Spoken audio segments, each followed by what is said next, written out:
Da gaske ne rayuwar da muka san ka da ita a baya ba taka bace? Tabbas ba ta bace. Kirkirar ta ne.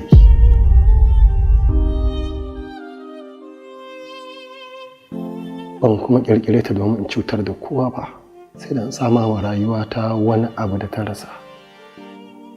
A iya fahimta ta, a iya tunani na.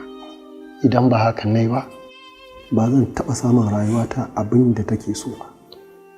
Idan har kuma bata samu ba, to tabbas rayuwata za ta kasance cikin haɗari.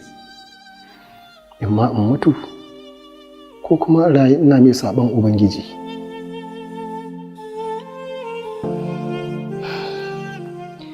Kai abokinsa ne? Ni abokinsa ne. Me ka sani game da shi?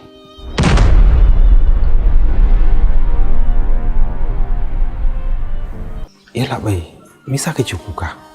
Na zaci a yanzu baka da wani sauran abin da zai saka kuka.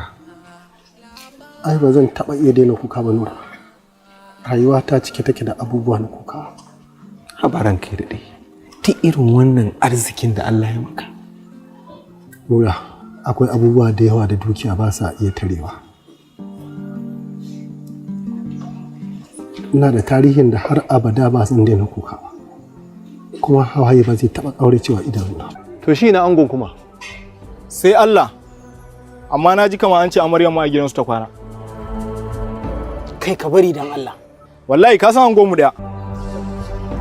Shaman abin nan fa na al'amin akwai abin duba da yawa a ciki. To me dawo da ita gida? Ko dai gidan nasu zamu je mu jiyo me yake faruwa?